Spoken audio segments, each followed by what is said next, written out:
In October 2009, a psychologist was hurriedly summoned by a jewelry seller. She had opened a jewelry store in Arizona and procured an allotment of turquoise jewelry hoping to make quick sales off prospective tourists.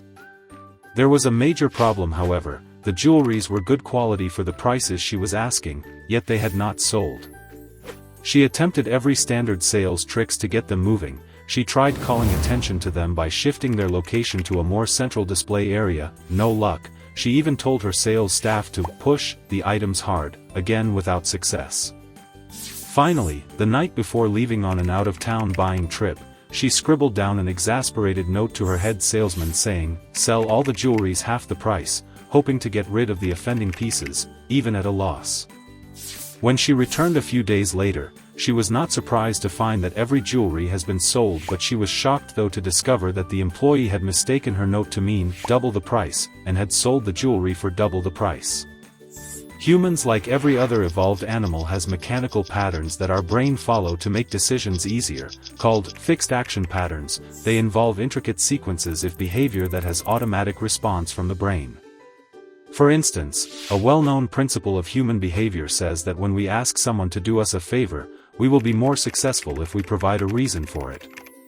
People simply like to have reasons for what they do.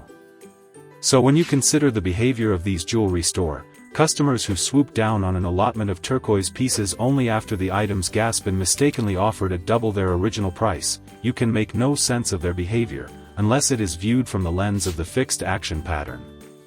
The customers, mostly well-to-do vacationers with little knowledge of jewelries, were using a standard principle, a stereotype, to guide their buying. Expensive equals goods. This, the vacationers, who wanted good jewelry, saw the now expensive jewelry as decidedly more valuable and desirable when nothing about them was enhanced but the price. Price alone had become a trigger feature for quality, and a dramatic increase in price alone had led to a dramatic increase in sales among the quality-hungry buyers. It is easy to fault the tourists for their foolish purchase decisions, but a close look offers a kinder view. These were people who had been brought up on the rule, "You get what you pay for," and who has seen that rule borne out over and over in their lives.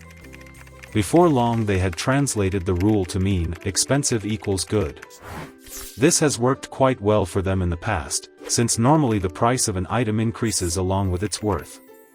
So when they found themselves in the position of wanting good turquoise jewelry without much knowledge of turquoise, they understandably relied on the old standby feature of cost to determine the jewelry's merits.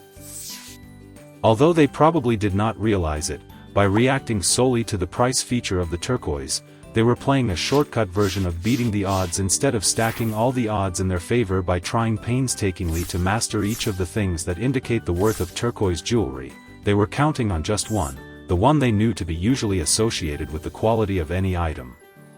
They were betting that price alone would tell them all they needed to know. This time, because someone mistakenly doubled the price, they bet wrong, but in the long run, their lives betting on these shortcuts odd may represent the most rational approach possible.